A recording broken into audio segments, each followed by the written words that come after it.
can do is just tell the truth and trust in the American people that over time they're going to know what the truth is. Yes, it is time for the truth. Right here, right now. This is the Conservative Syndicate. Real conservative talk from real conservatives. With your host, John Matthews. The latter-day prophet. Baying against the hypocrisies of our time. And Joe Hakos. You want answers. I want the truth. You can't handle the truth. The Conservative Syndicate is comprised of some of the most informed pundits and activists available today. Together, we seek to tear down the imaginary wall, a separation between church and state through education, information, and engagement on the religion of politics and the politics of religion. And now, your host on the globally syndicated Conservative Syndicate, John Matthews and Joe Hakos. How are we doing out there all across this great land of ours and around the world? It is that time, of course, once again, for the Conservative Syndicate, Real Conservative Talk from Real Conservatives. I'm your host, John Matthews, along with my co-host, Joe Hakos. And if you're just tuning in for the first time, we have one mission here, and that is to tear down the imaginary wall separation between church and state. And we do that on this show by espousing what we refer to as the conservative gospel, the real conservative gospel. Not the watered down, whatever anybody wants to call it, conservative message. The real conservative. Limited government, personal responsibility and accountability. And individually, we make up a collective that keeps our government corruption-free. Now, of course, the conservative message isn't working out that well these days, but that doesn't mean that the message has changed. And so we are out here doing our part to restore this great republic of ours. And I'm glad you took the time, and we're glad you took the time to join us today. I've got some fresh news. Some of this is so fresh that some of it we're going to be reading, we're going to be covering as it's happening. So that's a rare occurrence here because of our time when we're on the air. A lot of times we're on the air when things are just developing, and you guys don't get the real, gist of what's going on until later on in the evening. But there's so much going on right now in three different areas here. The Trump-Ryan meeting, which we're going to talk about a little bit. And, of course, I want to spend some time today talking about the interview that Jake Tapper had with Mr. William Johnson, a white nationalist out here in California who mistakenly had been appointed as a Trump delegate for the convention. And I say mistakenly because that's what Mr. Williams tells us, or Mr. Johnson here. Well, I got to get his name straight here. But anyway, we're going to talk about that. And, of course, we're going to continue on Ben Rhodes, our in and out commentary on Ben Rhodes, Obama's foreign policy strategist and speechwriter.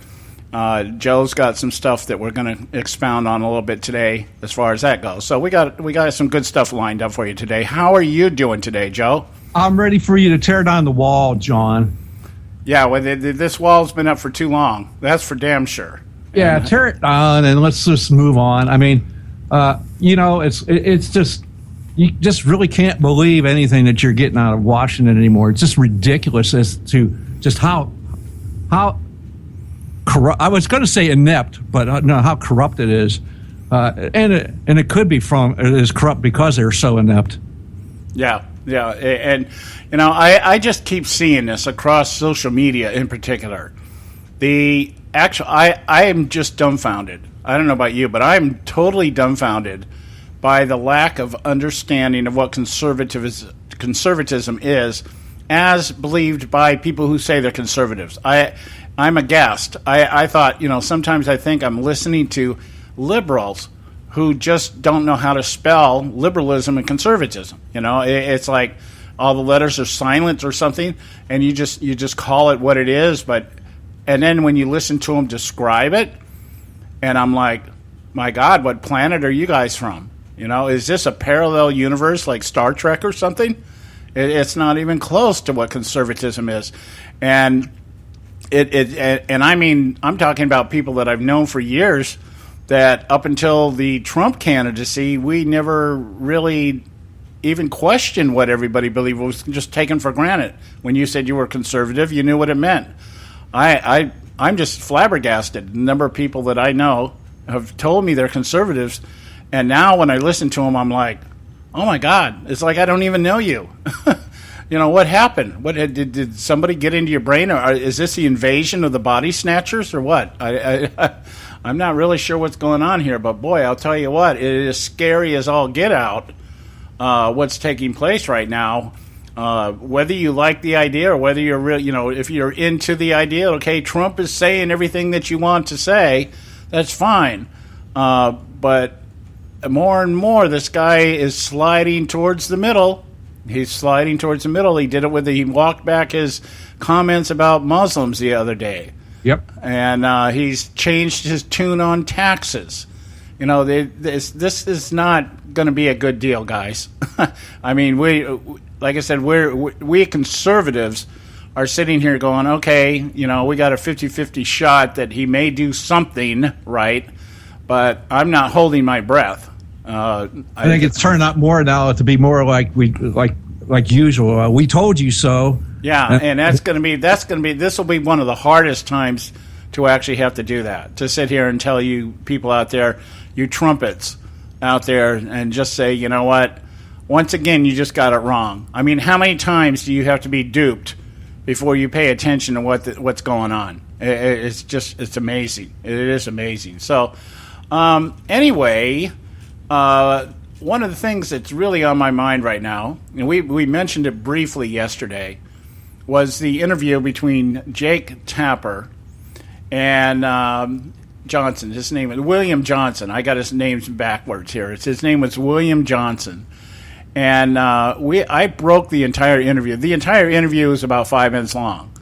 I broke it down into 7 sound clips that through our discussion here we can cover, because what I really want you to see is how the media takes something that is being said and it can do one of two things. It can easily imply something else, and if that doesn't work, they know how to just come back and repackage it and throw it at you a different way to see if they can get that gotcha moment. This interview was an attempt by Jake Tapper to join the No Trump team and entrap a white nationalist who was selected on the slate by Donald Trump's campaign to be a delegate in Cleveland in July.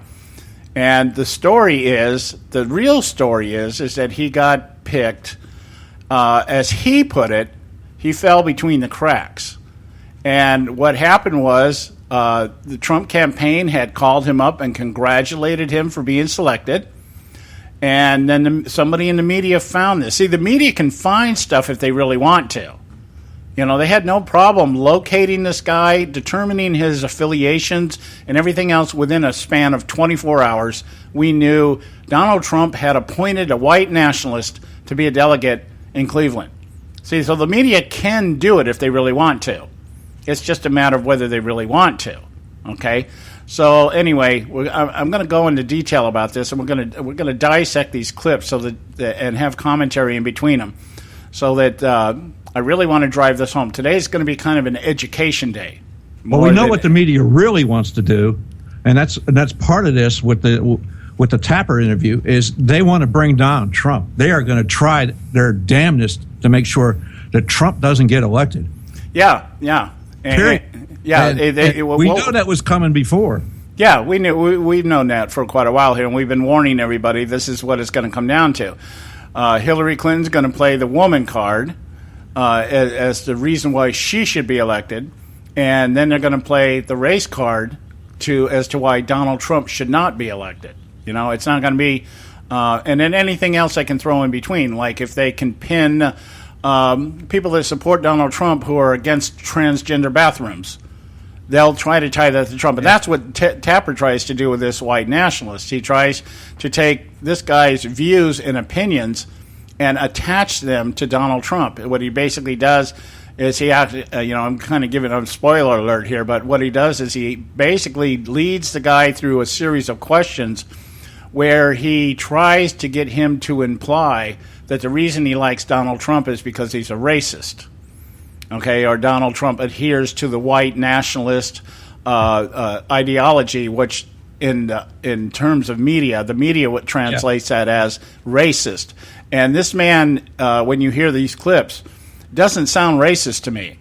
He in fact, he indicates throughout the interview that it's not about race in terms of how he feels about other races. He says everybody should be proud of who they are. Well, we should cover this after the break. Yeah. Oh, yeah. We have break already. Jeez. Yeah. Boy, I just blink your eyes and there it is. Okay.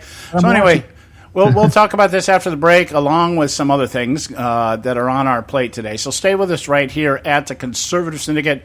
Don't go away.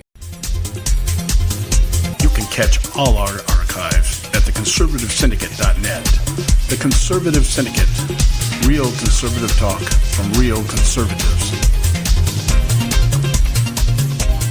When our water heater broke down last month, it was a nightmare. It took 5 hours for the plumber to show up, and he charged us a couple of $100 just to come out. And then it cost another $1,800 to put in the new water heater. By the time it was all said and done, I felt like I'd been taken. But what else could I do? The smartest thing you can do is get a home warranty from American Residential Warranty. Their home warranties pay to repair or replace all your major appliances when they break, and they will break, and at the worst possible time. Call American Residential Warranty right now for free information on home warranties starting at just pennies a day. Don't wait for your refrigerator to stop running or your ceiling fans to stop turning. Call American Residential Warranty right now. Ask how you can save up to 50% on washer and dryer coverage. Just call 1-800-790-5960. That's 1-800-790-5960. Again, 1-800-790-5960. Call now. Prices are for base buildings only. May not be available in some areas.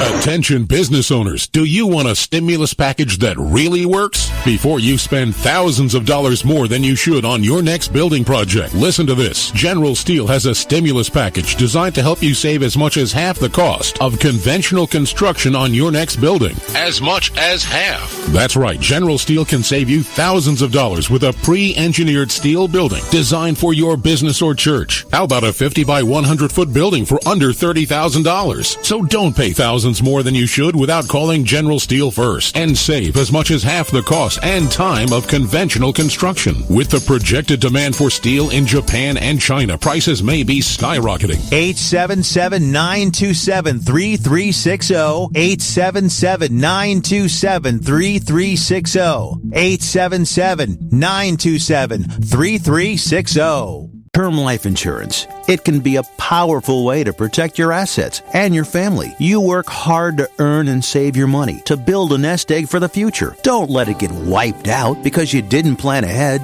Take the time now and make a small investment in $500,000 or more in quality term life insurance. Call the Term Lifeline and let us shop the best companies to give you the lowest rates. We specialize in policies of $500,000 and above. Ask about some of our 10 and 20-year fixed rate plans with guaranteed rates. Call the Term Lifeline right now for your free insurance quote. 800-870-3609. 800-870-3609. You owe it to yourself to protect your family and your assets. Make term life insurance part of that plan. Call the Term Lifeline right now. 800-870-3609. 800-870-3609. Folks, if you're like me, you don't place a whole lot of trust in today's media for the real truth and facts regarding the volatile world of finance and politics.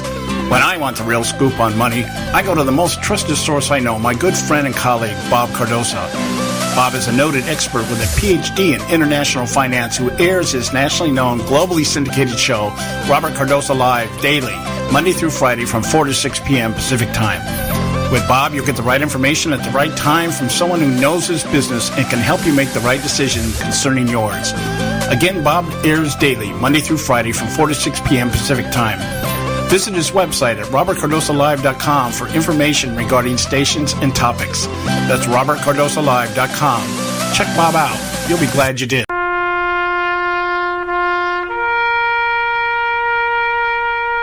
Read something recently worth thinking about. It's the soldier, not the campus organizer, who's given us freedom to demonstrate. It's the soldier, not the reporter, who's given us freedom of the press. It's the soldier, not the poet, who's given us freedom of speech. It's the soldier who serves under the flag who defends the protesters' right to burn the flag. Isn't it time now to demonstrate that we support our troops? Were it not for the brave, there'd be no land of the free. Fred Thompson's message was brought to you by citizensunited.org.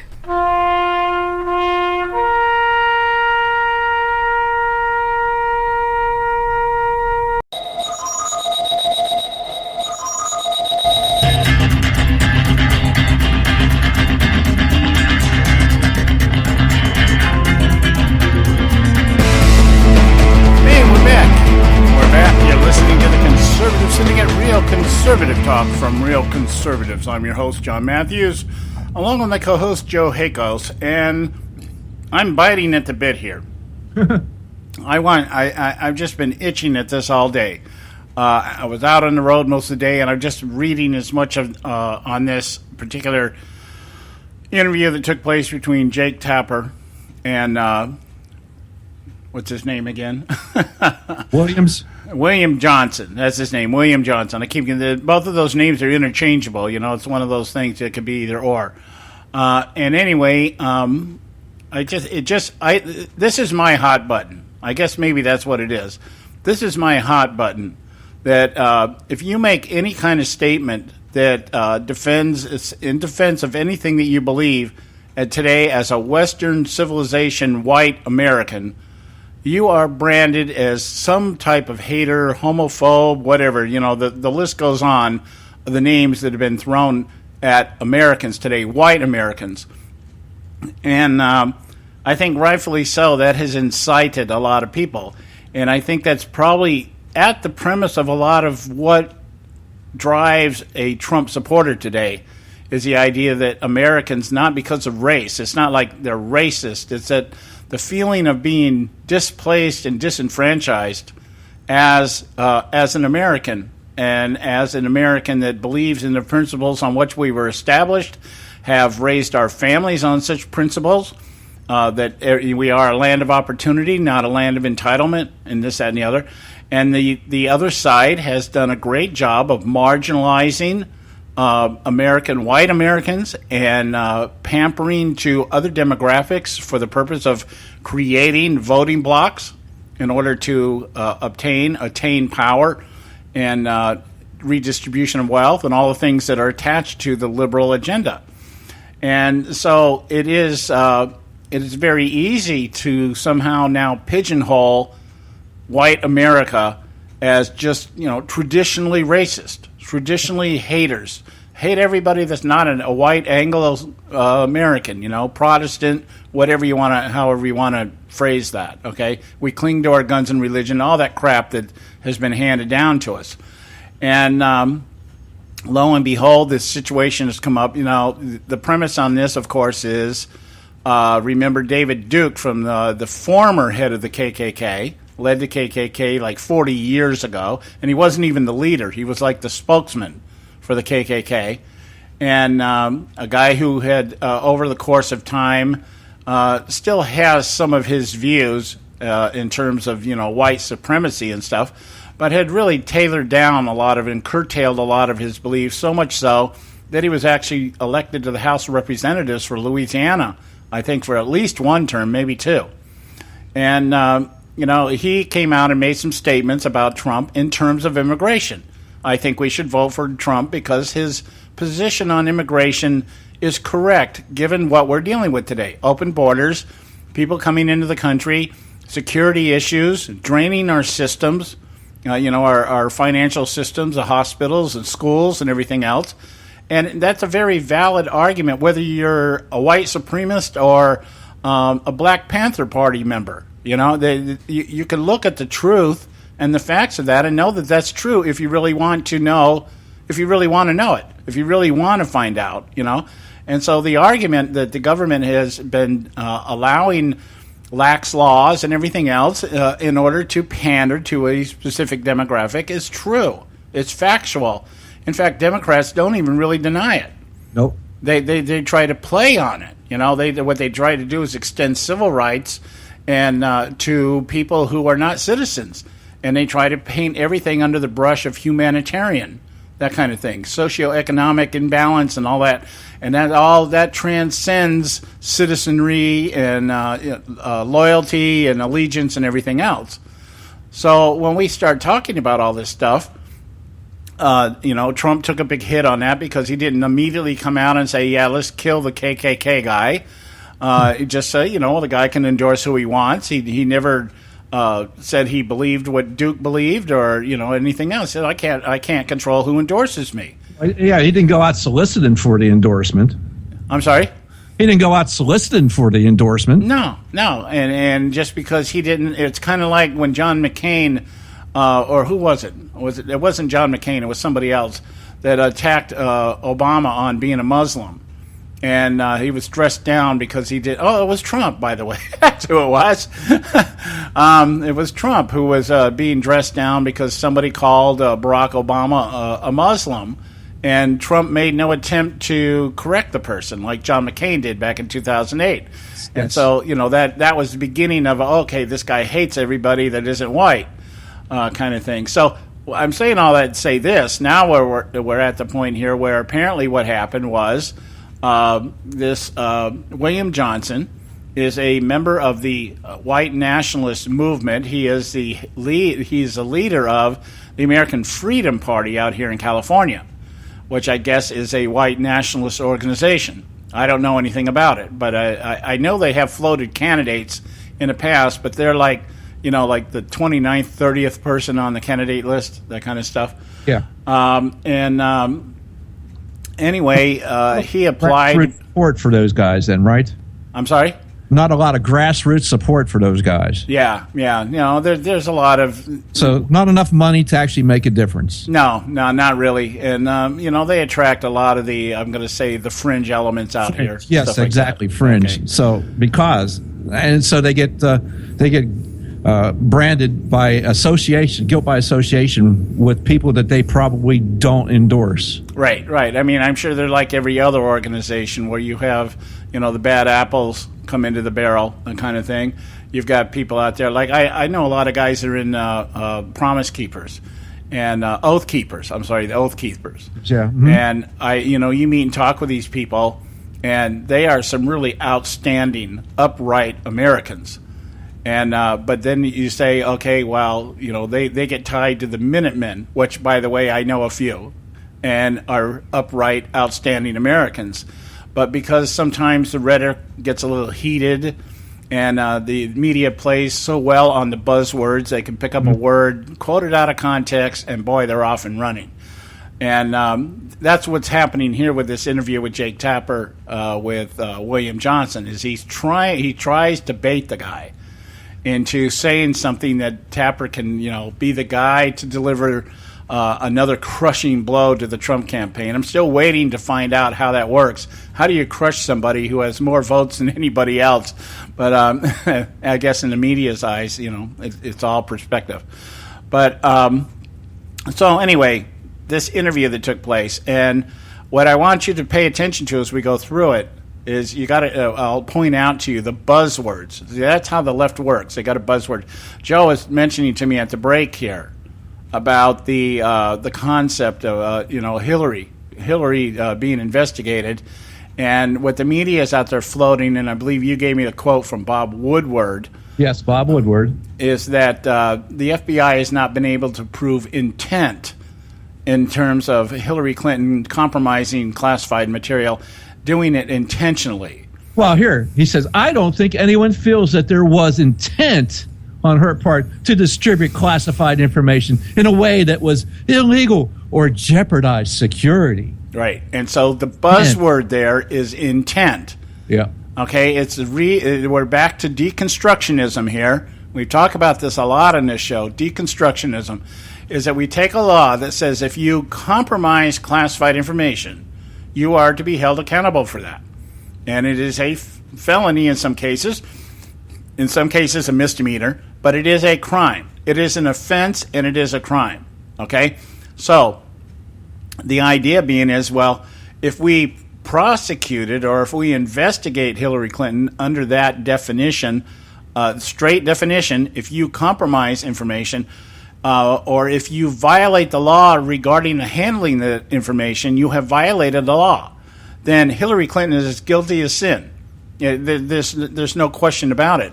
But so what's happened here is because of the politicizing of it and trying to run damage control through corrupt departments like the State Department and Department of Justice and the entire Obama administration, for all intents and purposes, we have to recreate the narrative. And so the narrative is, did she do it on purpose? Okay, yeah, we got an admission from her. She's sorry she did it, and it was stupid. But was she intentionally stupid? That kind of thing. And in giving this information or the possibility that she's been hacked, which we now have reports she was hacked. They got a guy sitting in prison right now who says, yeah, I hacked her all the time. I can tell you, you want to know what she says? You guys got the files. I gave you all the files. It's all there. It's now we got to redefine the narrative. We got to deconstruct it, intent rather than actually violating. Think of it in terms of if you're driving a car and you hit somebody and you kill that person, okay, and somebody files charges of manslaughter, involuntary manslaughter, okay, it doesn't mean that you intended to kill that person, but the violation in the law under which you are charged means that you killed the person, okay, you ran a red light and you killed somebody. Well, more importantly on this, John, is the narrative that they're trying to mold and shape and put out there and get people used to the idea that the idea that Hillary didn't intend to do this. So what's the point of even going on? Again, they're trying to make her look better than she is at the end, while they're going after her opponents and making them look as bad as they possibly can. Yeah, and the objective here, or I'm going to kind of dance off here just for a moment here, and we'll get back to this other stuff, but the idea here, the Ben Rhodes theorem is that we're not really spinning it. It's just what we believe. Okay, it's not spin because this is what we really believe. And so therefore, if we really believe it, then we can deconstruct it and we can redefine it and we can reprint the narrative and we can say, well, it wasn't intent. She didn't intend to do it. And so now we also employ the Gruber theorem, which is the stupidity of the American voter, because intent, well, yeah, that sounds like a good buzzword. Yeah, she didn't really intend to do it, do the wrong thing. She did the wrong thing, but she really didn't intend it.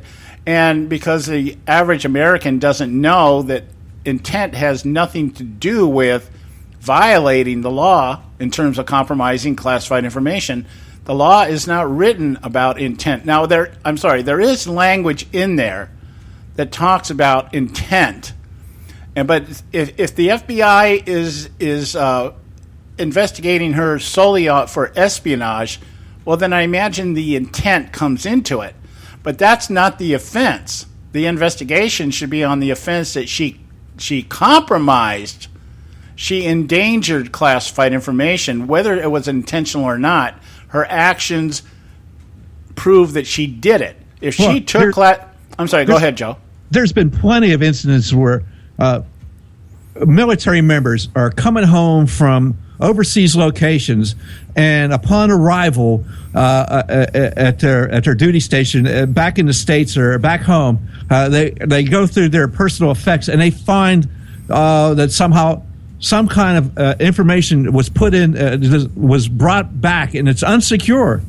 Right. Well, I shared with you guys... And they never intended, but they still were punished for it. Right. I shared with you guys the guy in my barracks. So when I was going through training for anti-submarine warfare, we had access to secret material, and he smuggled index cards into his bunk so that he could study at night. He didn't intentionally mean to compromise the information, but he did compromise. The guy spent 10 years at Leavenworth for a simple offense like that. So... it's not just the intent.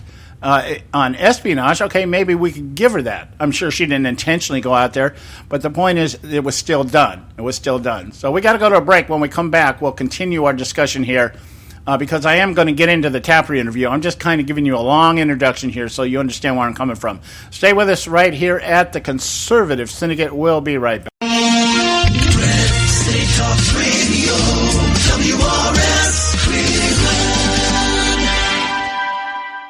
Hey, I'll make you a deal. Give me 60 seconds and I'll give you directions to the Fountain of Youth. Okay, I'm joking. Well, kind of joking. No fountains, but youth, I got Nature's Youth and their premier anti-aging product, Nature's Youth RSF. With your sensible diet and exercise plan, Nature's Youth RSF can help you look and feel better. RSF is an all-natural amino acid supplement that supports your body to naturally increase HGH levels without any synthetic hormones. And elevated HGH levels can contribute to increased energy, improved libido, reduced body fat, and improved exercise capacity. Let's be honest, who doesn't want to look and feel younger? Visit the newly designed website at naturesyouth.com or call 800-333-6923. That's 800-333-6923 and like them on Facebook and you'll be included in contest and exclusive offers. What a deal. Oh, speaking of deals, my time's about up. 800-333-6923 or naturesyouth.com. Who needs a fountain anyway? Call today. Extend your life with Extendovite. When I had a heart attack at 42, I was not sure what the future held. But a year later, the doctors could find nothing wrong with me and took me off all my medication. What did I do? I took a herbal mixture of garlic, cayenne, and a few other herbs mixed in liquid form. I now call this Extendovite. I would have never believed that a few simple herbs could actually change my life like they did. Now it's your turn to see what the powers of garlic and cayenne can do for you. For only $69.95 plus shipping and handling for a 2-month supply of either capsules or liquid, you too can begin on your path to better health. For more information, call 1-877-928-8822. That's 1-877-928-8822. Or visit our website at heartdrop.com. Extend your life with Extendovite. I've owned my company for 14 years now, and I can tell you that payroll is a 4-letter word. I hate doing it. It eats up hours I don't have, and it costs me money I could be saving.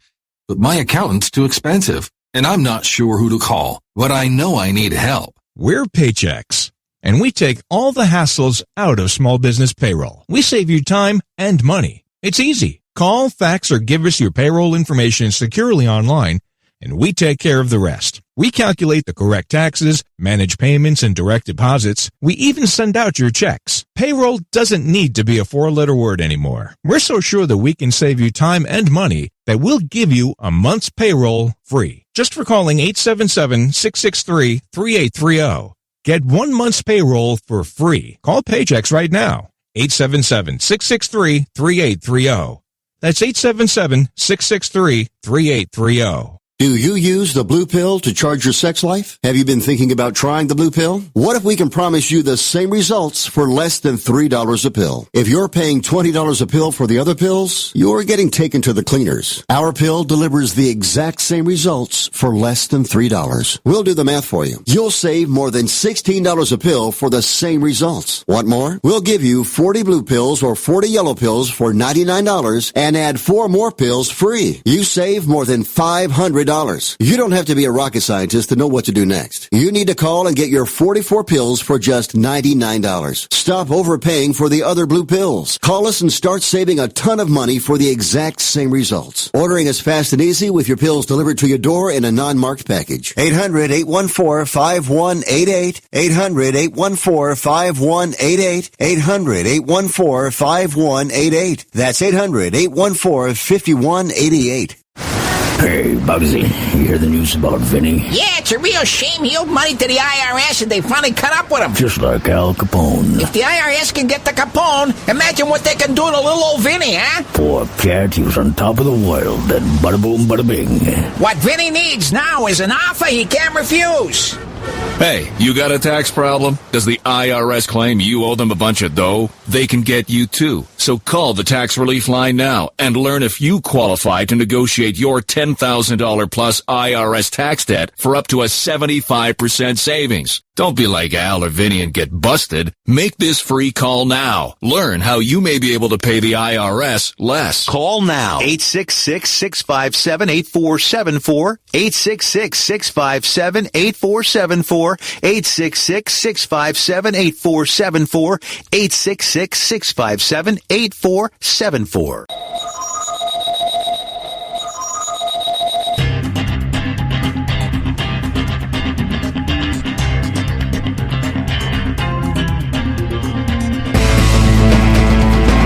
Hey, we're back. You're listening to the Conservative Syndicate. I'm your host, John Matthews, along with Joe Hakos, my co-host. And, after that long dissertation here, I want to get into this interview that took place yesterday between Jake Tapper and William Johnson, the white nationalist that I mentioned yesterday briefly. I don't know if it was briefly, but we mentioned the interview at the beginning of the show yesterday, and I think it was rather brief because I had just seen it. I didn't have a whole lot of time to really look at it or listen to it and analyze it, and I did that today. I took the time to analyze it because my first impression as I was listening to it was that Tapper was trying to get a gotcha moment. He was trying to, let's not forget that at the Washington Correspondents' Dinner, the joke that Obama threw at Jake Tapper, he left journalism to join CNN, and that was a cheap shot. CNN was not happy with it, and I'm sure Tapper's sitting there. I got to get back into the game here somehow.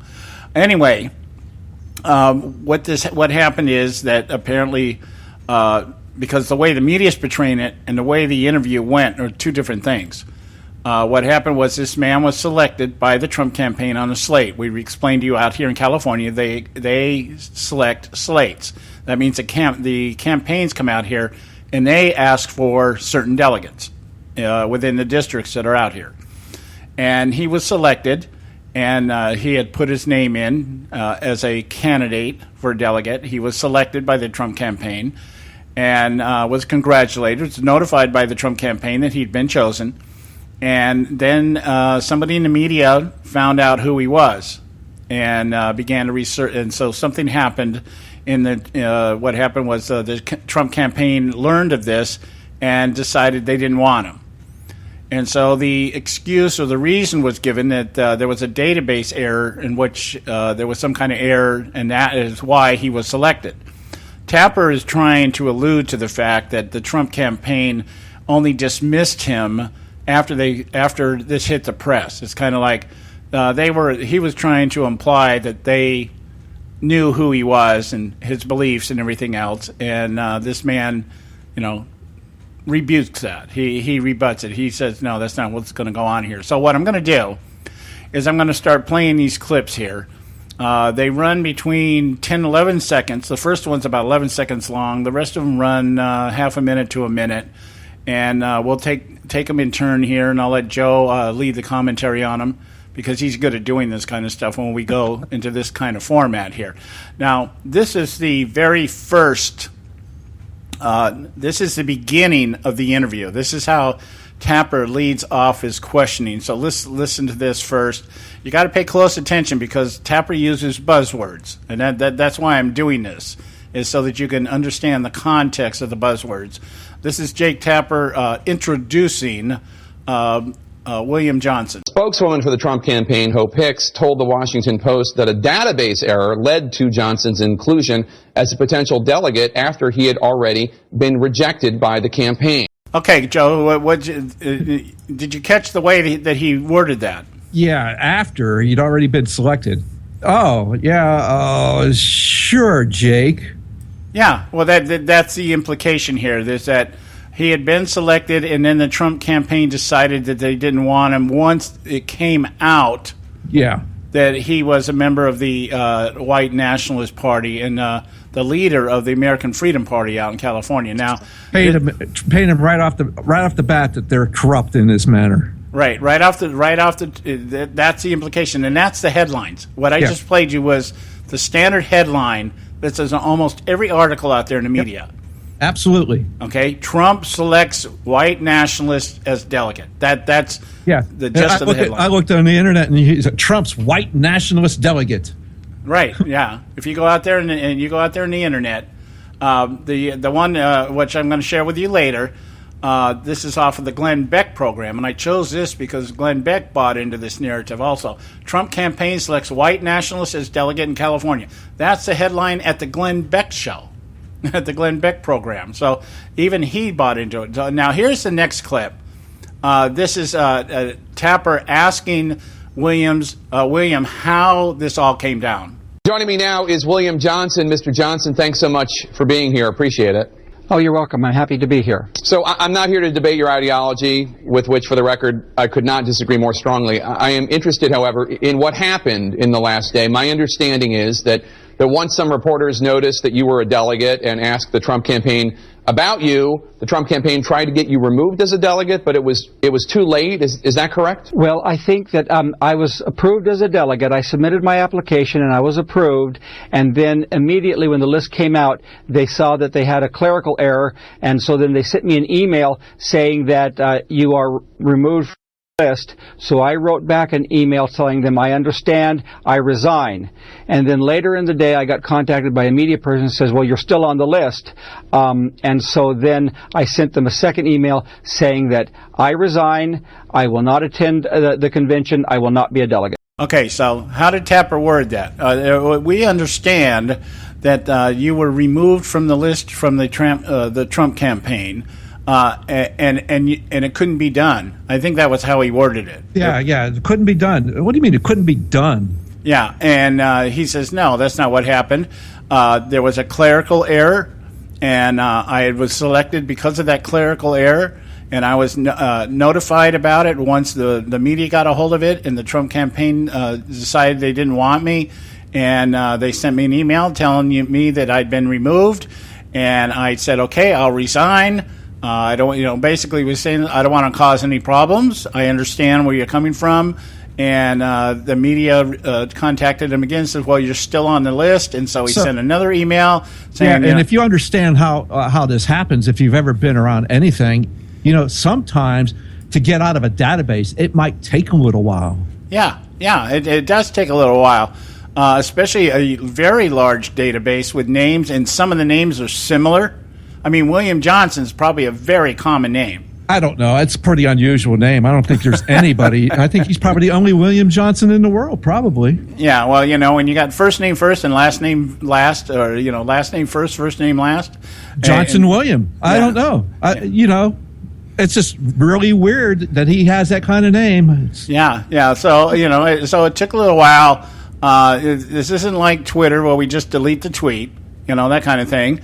And so anyways, but the point being is you'll see how Mr. Johnson says, I understood what was coming down here. I understood, I had submitted to be a delegate. They tell me it was an error, that I wasn't supposed to be selected.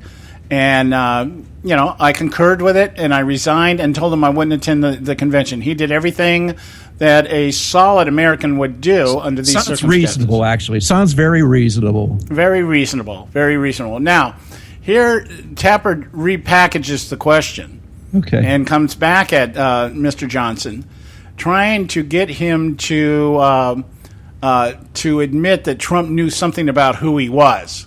Okay, so listen to this clip. So the Trump campaign found it objectionable that you were on the list before reporters did. Is that correct? No, I think what happens is that I slipped through the cracks and they approved me, and then once the list came out, the media had intense interest in my listing, and so that caused them to review the situation, and that's how it transpired. All right, so once again, Tapper says that he tries to put out the impression or imply that the Trump campaign knew who this guy was. And really wanted him to be a delegate, and that's the reason why they picked him. Yeah, they call him up and they congratulate him and everything, and then the kimchi hits the fan, and then they turn around and say no. And so Tapper once again is trying to get this guy to either voice displeasure at being removed or somehow tie the fact that the Trump campaign was well aware of his beliefs and who he was. And it didn't work either. So, okay, we're going to go to a break real quick here. When we come back, we'll probably get the rest of these clips out this hour. Sure. Because they're really short, but I'm playing them in sequence here so that you can see and understand how the media continues. When they really want to dig, they can. When they really want to try to put something out there, they can. Unfortunately, whether they get the right information or not doesn't stop them from putting it out anyway. Well, unfortunately, it's always one-sided. Yeah, it's always one-sided. So we'll be right back. Stay with us right here at the Conservative Syndicate. Don't go. You can catch all our archives at theconservativesyndicate.net. The Conservative Syndicate. Real conservative talk from real conservatives. When our water heater broke down last month, it was a nightmare. It took 5 hours for the plumber to show up, and he charged us a couple of $100 just to come out. And then it cost another $1,800 to put in the new water heater. By the time it was all said and done, I felt like I'd been taken. But what else could I do? The smartest thing you can do is get a home warranty from American Residential Warranty. Their home warranties pay to repair or replace all your major appliances when they break, and they will break, and at the worst possible time. Call American Residential Warranty right now for free information on home warranties starting at just pennies a day. Don't wait for your refrigerator to stop running or your ceiling fans to stop turning. Call American Residential Warranty right now. Ask how you can save up to 50% on washer and dryer coverage. Just call 1-800-790-5960. That's 1-800-790-5960. Again, 1-800-790-5960. Call now. Prices are for base buildings only. May not be available in some areas. Attention business owners, do you want a stimulus package that really works? Before you spend thousands of dollars more than you should on your next building project, listen to this. General Steel has a stimulus package designed to help you save as much as half the cost of conventional construction on your next building. As much as half. That's right. General Steel can save you thousands of dollars with a pre-engineered steel building designed for your business or church. How about a 50 by 100 foot building for under $30,000? So don't pay thousands more than you should without calling General Steel first and save as much as half the cost and time of conventional construction. With the projected demand for steel in Japan and China, prices may be skyrocketing. 877-927-3360. 877-927-3360. 877-927-3360.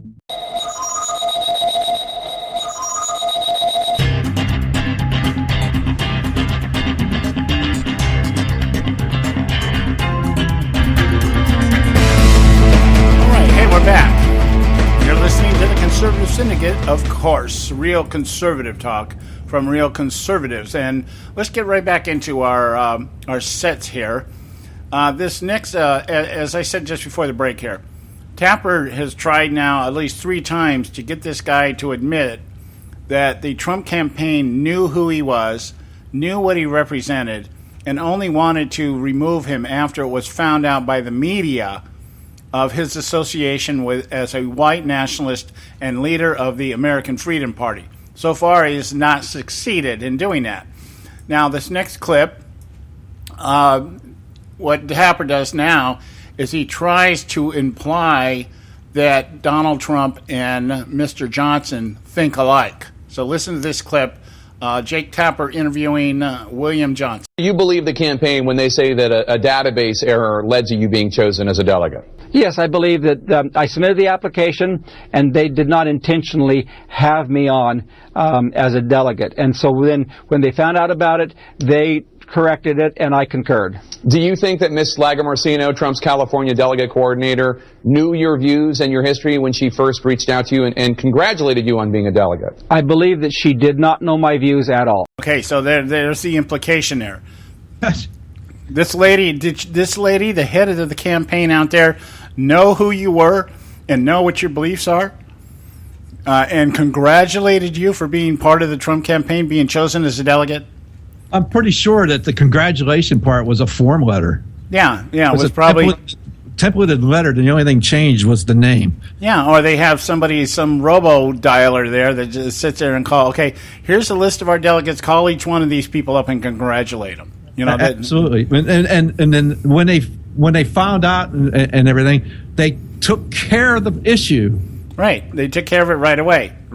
And now, like Mr. Johnson here was amiable about it, didn't raise a stink, and said, "Okay, that's reasonable and not a problem." Yeah, notice his response to everything is that no sour grapes.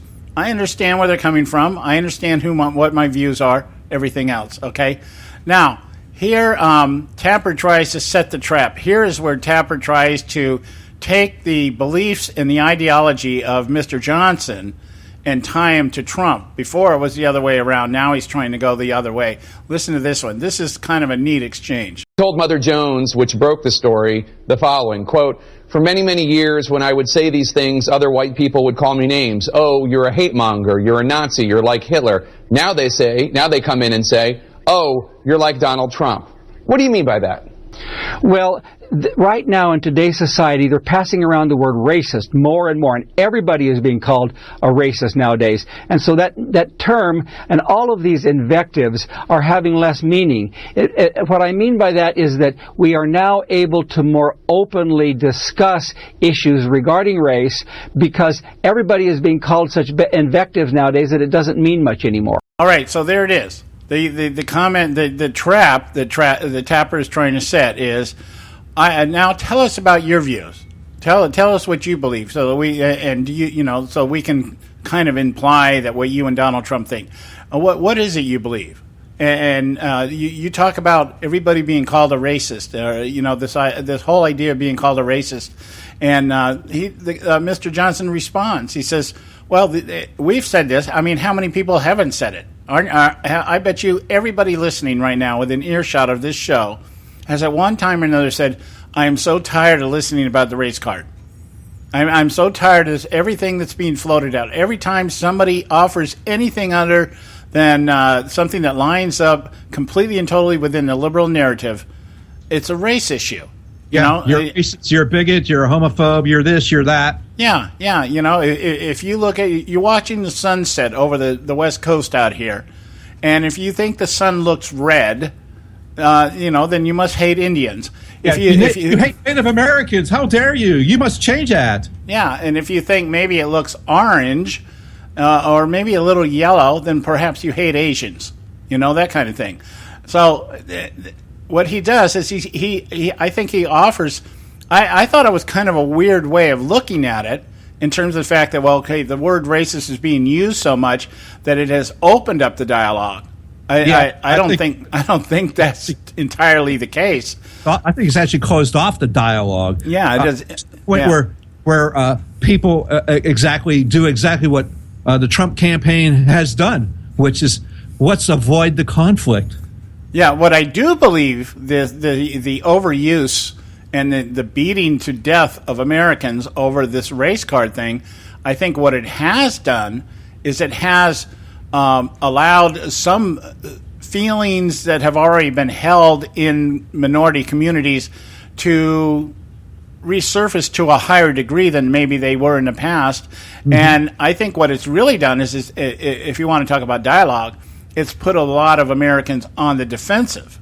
Yeah. Okay, now if we talk about it from a defensive posture, yeah, but he's implying that, it's made the dialogue more attainable, it's more open. I don't see that, but I can understand what he's saying. Yeah. I just don't totally agree. It's his opinion, for crying out loud. Yeah, I don't totally agree with what he's saying, but I understand what he's implying, is that because of the race card and being played, that, yeah, of course, racism has come front and center. Okay, we can give him that. How it's being discussed, we could probably debate that from here to the cows come home. Now, this next clip, here is Tapper comes back and tries to reset the trap. He mixes his words up a little bit, and he comes at Mr. Johnson from a little different perspective. He tries to define what Mr. Johnson is talking about. He tried within liberal contexts. You'll remember at the very beginning of the interview, Jake Tapper said, I don't want to talk about your ideology, but for the record, I couldn't disagree with you more. Okay. Yeah, so then he wants to talk about it. Yeah, now he's going to try to talk about it, and he's going to try to spring another trap here to get Mr. Johnson, to say something that he can tie to his association with Donald Trump. Do you believe the white race or the European white race is the superior race? Is that your view? I believe that Western civilization is declining and dying out in every country around the world that has traditionally been white. Europe is being replaced by immigrants from Africa. America is the same things happening here. And so I believe that we need to be aware of this precipitous decline in the white race, and I think it's good for people to be proud of your heritage, whatever heritage that might be, but particularly for white people, because the whites now are so afraid to be proud of their heritage because they're called bad names if they are. All right, so the way I looked at that is he sprung Tapper's trap. Tapper is basically asking him, do you believe that you are superior to other races because you're white? And his response is basically, if you were listening to that, is everybody should be proud of who they are for whatever reason. He said, what I'm addressing is the fact that the white culture or the white race is being marginalized, it's being disfranchised, it's being redefined, and that's an issue for me as somebody who's white. And basically what's happened is that the white population has fallen victim to the narrative, and they're afraid to say anything. They're afraid. So you see the contradiction there to a degree. Or before he's saying, this opens up the conversation. Now he's saying, well, a lot of white people don't want to talk about it. That's how I see it. A lot of people are defensive, and you get one or two reactions. Either they go ballistic on you, like I do, or they just don't want to talk about it at all. It's one or the other, and most of it is that they don't want to talk about it at all. Just leave me alone. Don't include me in this labeling and this classification. And in doing so, it silences opposition. People are afraid to talk. That is the objective of it all, is to be able to marginalize and silence opposition for fear of retribution, whether it be through law or just social interaction, social ostracization, that kind of thing. What do you think, Joe? I put some things in the chat there that we have back and forth, and I think that pretty much settles it, but says what I think. But I don't think we have enough time for us to do this at the top of the hour, so maybe we can continue after the top of the hour and we get into the second hour here. Because, yes, I do think that Mr. Johnson has a point to say. Why is his view any worse than something else that I pointed out to you? So I'd like to just go ahead and wait till after the break. Yeah, because we have one last clip to play, and then we'll really get into a discussion about this. So stay with us right here at the Conservative Syndicate. We'll be right back. As Americans prepare to make a choice, may the wisdom of God guide us. Hello, I'm Ron Edwards. On today's page from the Edwards Notebook, when America was conceived, founded, and then firmly established by the Founding Fathers, they relied heavily upon what they dubbed as providential guidance. In fact, the first president of this great republic, George Washington, frequently prayed for wisdom to lead him and the rest of the Revolutionary War heroes in the quest to establish freedom from British tyranny with liberty and justice for all. The founders understood that in order for America to remain the land of the free and home of the brave, that the people would have to be connected to God and rely on His providential guidance. They understood that if sovereign individuals remained self-controlled via the influence of our Creator, then we, the people, would not be burdened by an abusive, overbearing nanny-goat government. We can no longer ignore the negative cause and effect of America allowing progressive bigots to ban God and His positive influence upon our republic. If America is to be great again, she must first reconnect with the great I Am. I'm Ron Edwards. Blowing away the myths and revealing the truth. You can continue to blow away the myths with Ron Edwards on Facebook, Twitter, and theronedwards.com. catch all our archives at theconservativesyndicate.net.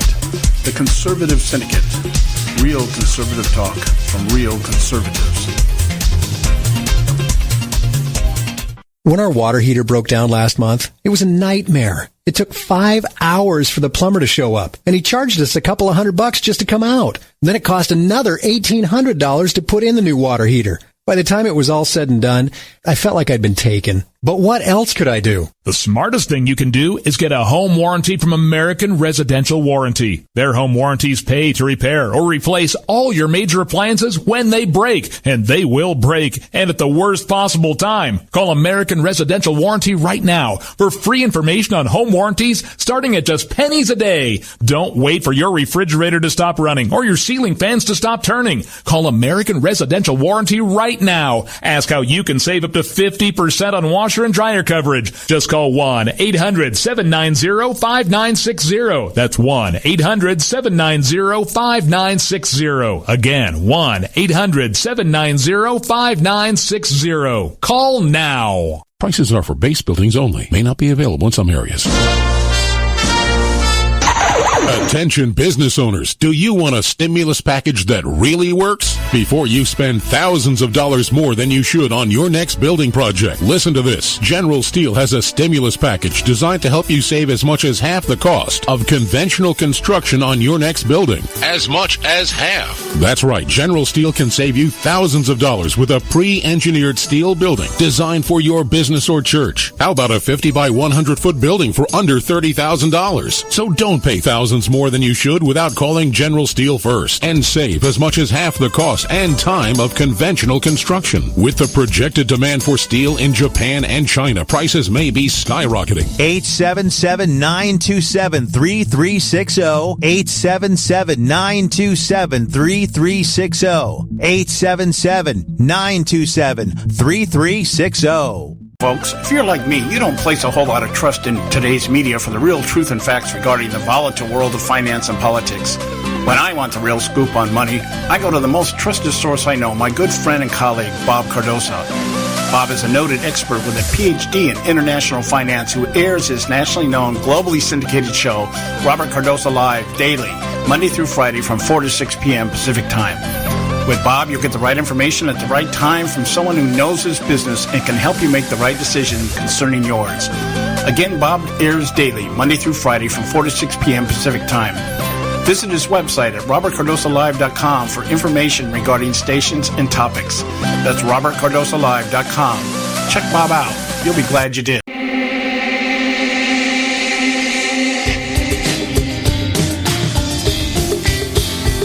Hey, all you can do is just tell the truth and trust in the American people that over time they're going to know what the truth is. Yes, it is time for the truth. Right here, right now. This is the Conservative Syndicate. Real conservative talk from real conservatives. With your host, John Matthews. The latter-day prophet. Baying against the hypocrisies of our time. And Joe Hakos. You want answers. I want the truth. You can't handle the truth. The Conservative Syndicate is comprised of some of the most informed pundits and activists available today. Together, we seek to tear down the imaginary wall of separation between church and state through education, information, and engagement on the religion of politics and the politics of religion. And now, your host on the globally syndicated Conservative Syndicate, John Matthews and Joe Hakos. Okay, hey, excuse me. Yeah, we're back. We're back. The hour 2 here, Conservative Syndicate, coming to you coast to coast, nationally syndicated, nationally acclaimed, globally syndicated here. I'm looking at 3 sets of notes here right now. I get discombobulated here. My Bushisms kick in when I'm trying to do 3 things at one time.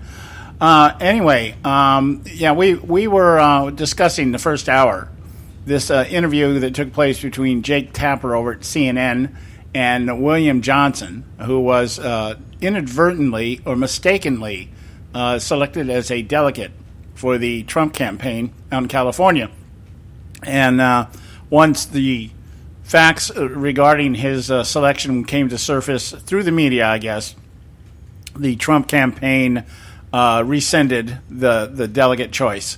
And Mr. Johnson doesn't seem at all upset about it. But what I think what this interview does do, is it presents two things that we really need to look at here. How the left tries to deconstruct and redefine in order to present the narrative as they want it to be accepted. Yep. And Mr. Johnson's ability to withstand that and just speak honestly about what he believes and not depict himself as some kind of, wild, wacko, redneck Unabomber type that wants to blow up everybody who's not white, Anglo-Saxon Protestant, that kind of thing. So I want to play one last clip here, and then I want to let Joe run with it. This last clip, what happens here is Jake Tapper tries to take words out of Mr. Williams' mouth and basically put them into Donald Trump's mouth. And Mr. Williams catches it. He does not mince any words. Here's the last clip that we'll be playing on this. What is it about Mr. Trump that you like? Mr. Trump is the real deal. He does not govern, he will not govern by public opinion poll. He says what's on his mind.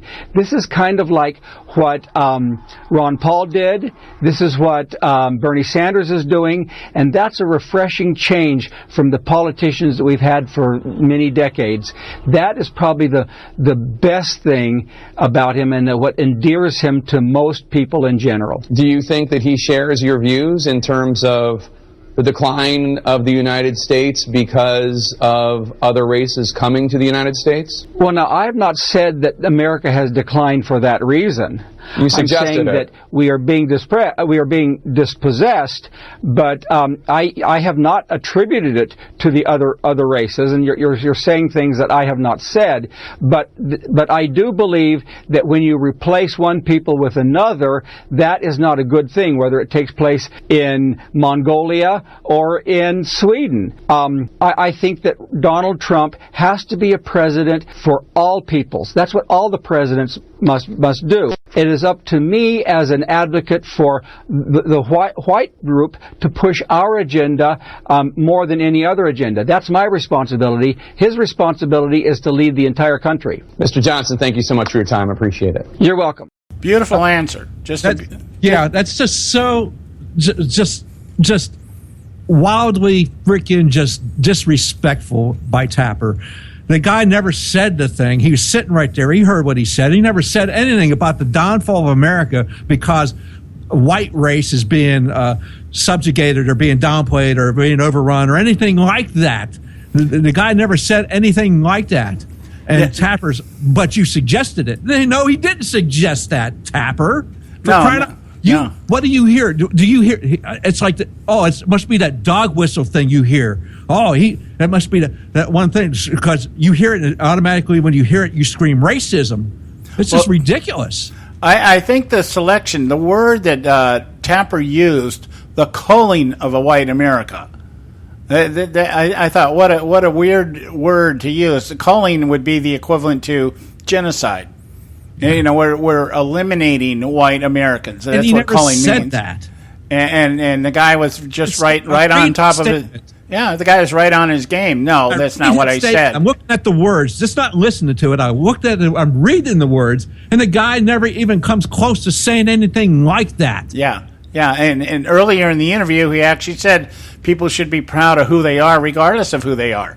Their heritage, no matter what color they are or what race they're from. It's good for people to be proud of your heritage, whatever heritage that might be, but particularly for white people, because the whites are now so afraid to be proud of their heritage because they're called bad names. Yeah, and that last question by Tapper was desperation.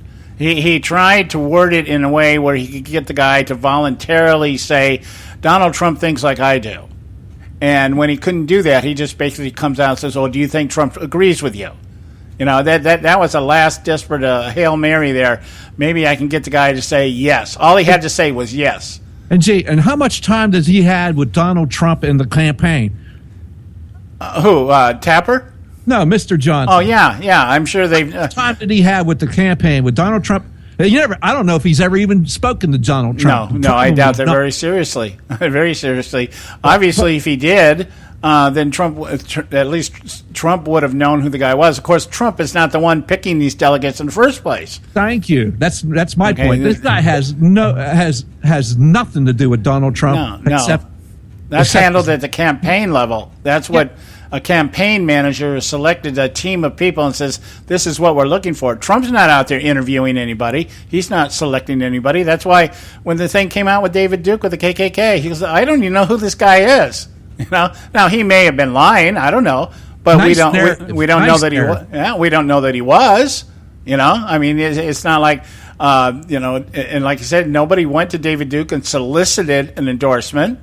So, but I just thought this guy I thought was very articulate, very well versed in how to respond to media heads. Maybe that's why he's the leader of the party out there. Out here. He did very well. But it is what he was saying. Is it wrong for him to say that? No. I think it was pretty damn accurate myself.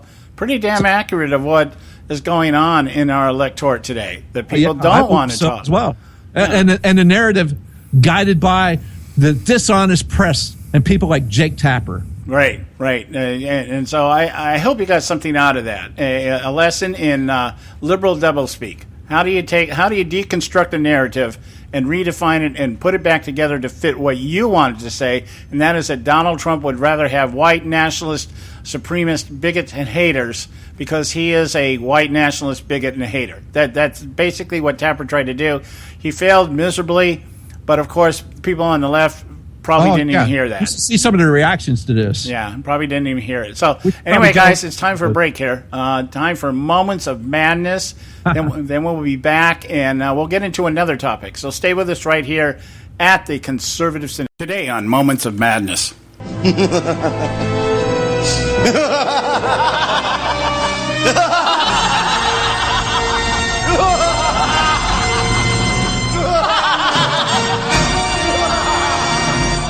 A recent fundraising email from the National Republican Senate Committee, NRSC, composed by House Speaker Paul Ryan and forwarded by Senate Majority Leader Mitch McConnell as if to give it a sense of super double importance, underscores the complete disconnect between the GOP's establishment and those they claim they desire so much to represent. The same can be said of their liberal colleagues on the left. Senator McConnell once again attempts to sway registered voters to support the GOP majority by reciting its far too predictable incantation. Without Republican leadership in both chambers of Congress, conservatives will not be able to pass the policies necessary to get our country back on track and restore the American dream. This entire claim by the NRSC is in and of itself as oxymoronic as it is insulting to any voter who embraces the pure ideological premise of limited government that defines authentic conservatism. Those like McConnell, Ryan, and Lucifer's texting buddy, John Boehner, have long marginalized their base, except when dusting off the mantle of constitutional integrity and voter trust that otherwise lies dormant between layers of false rhetoric, lack of diligence, and outright corruption between election cycles.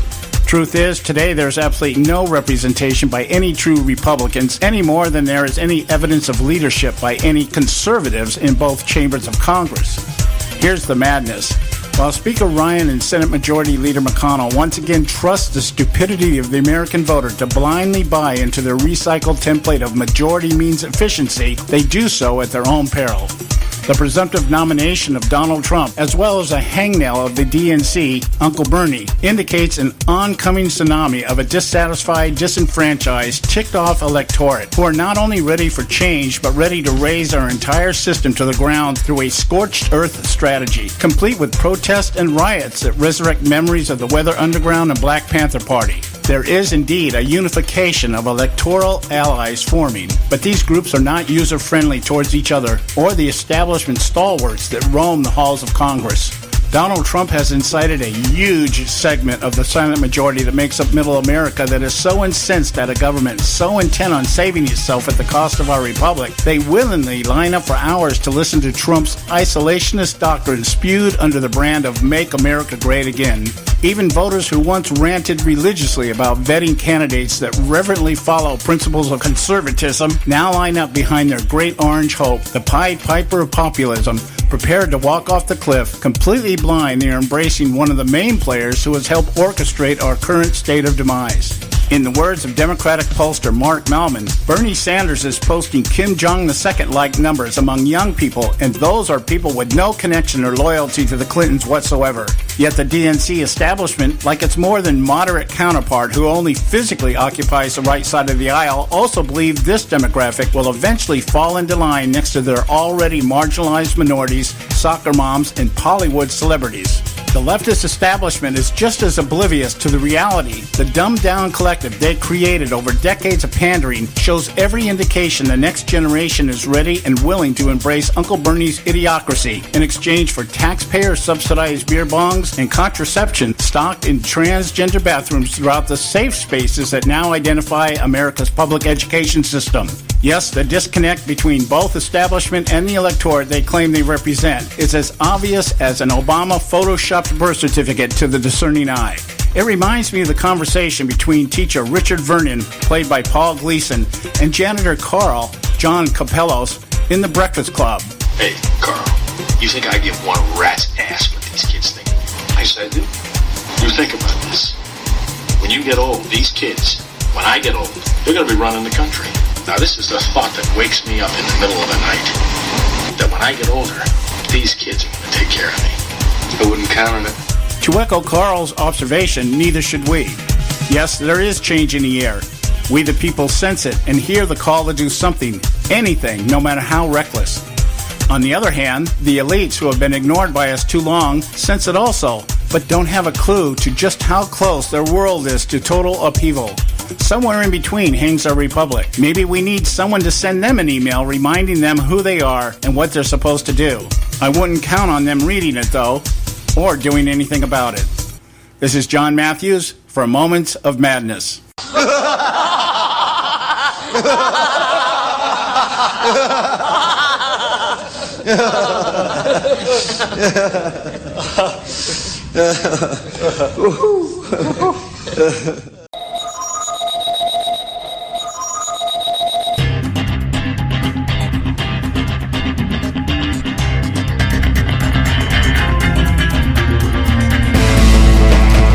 Hey, we're back.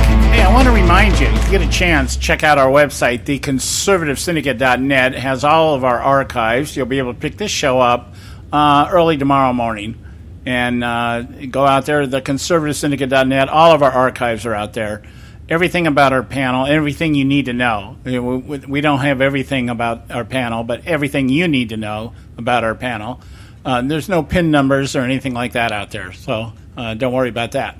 But just, visit our website, theconservativesyndicate.net. Okay, let's change gears here, shift gears here a little bit. The meeting that took place today between Donald Trump and Paul Ryan.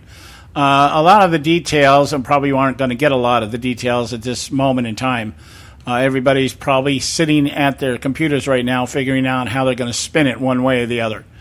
But one thing I did notice here, one of the first articles I pulled up here is an article by Yahoo, John Ward over at Yahoo, 5 takeaways from the Paul Ryan's meeting with Donald Trump. Now, just the title, I've got a real big point here I want to make on this. Just the title. Why isn't the title of the article 5 takeaways from Donald Trump's meeting with Paul Ryan? Yeah.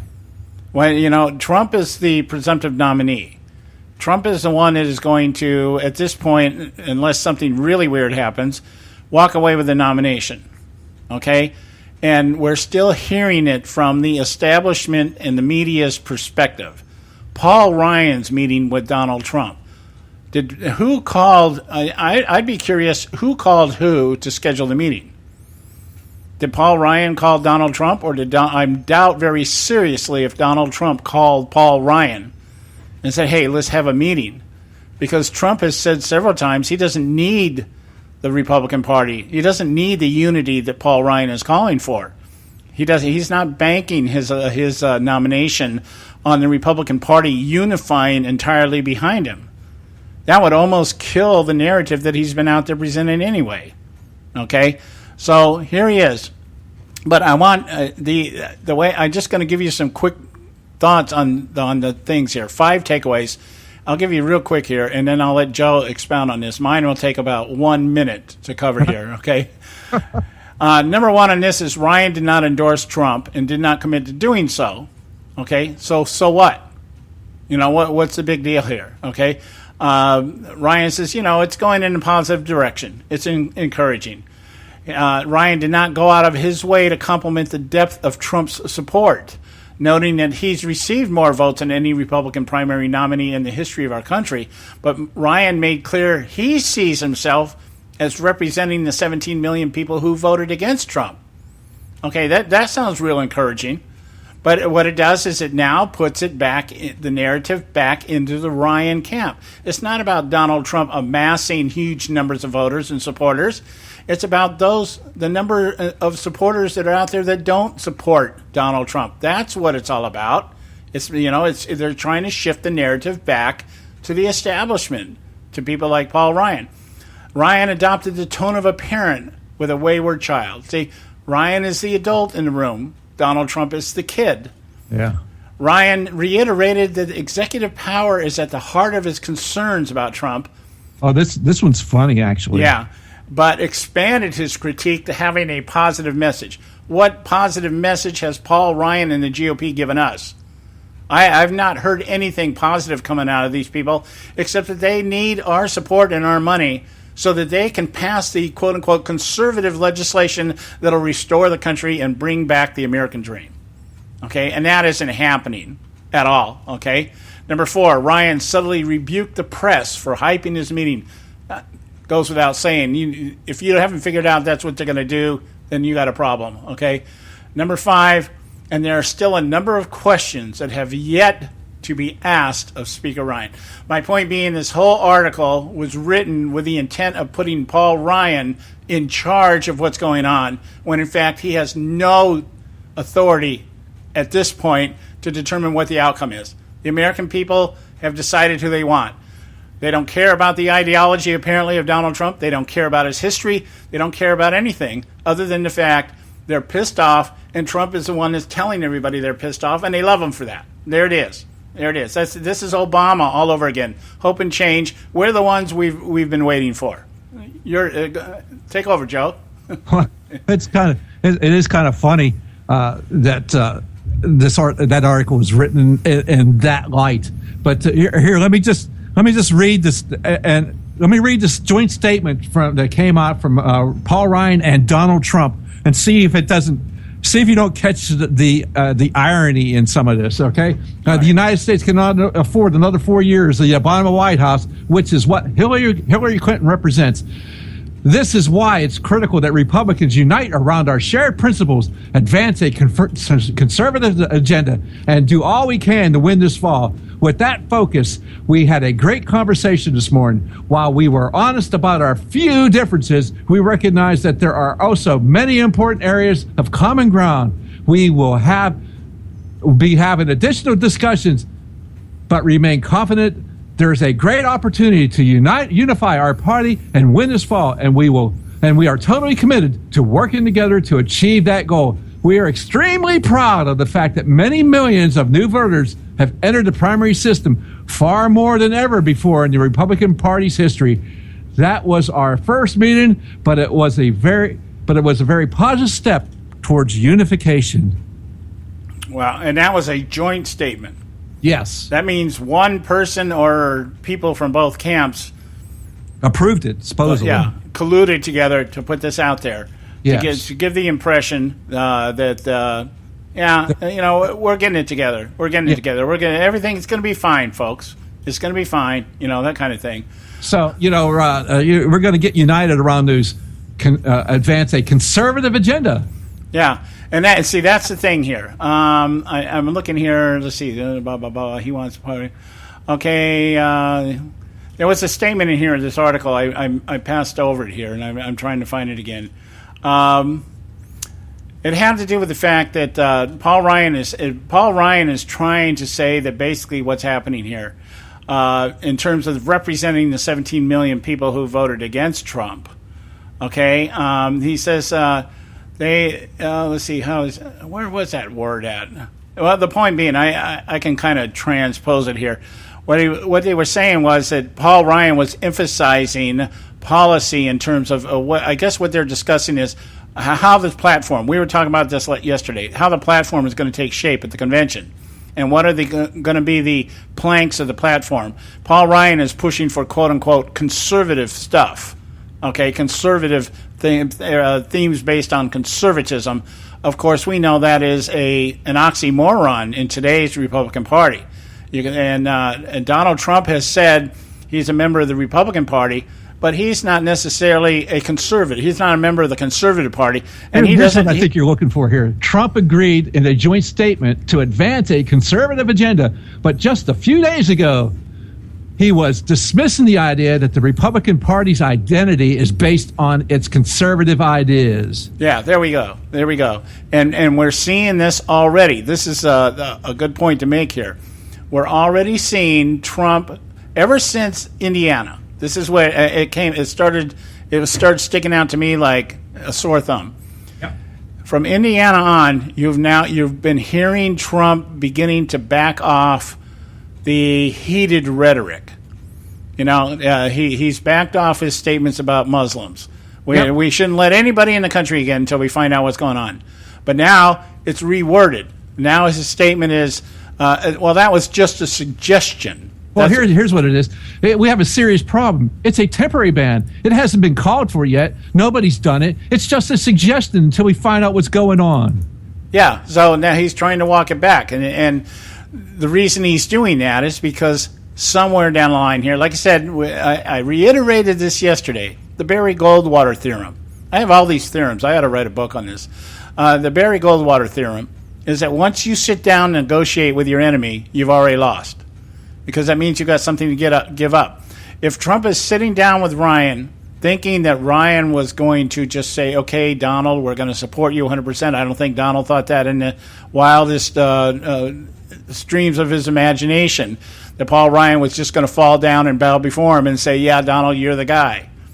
He went there with a purpose. And I think the purpose was basically to tell Ryan, I'm going to run this show the way I'm going to run it.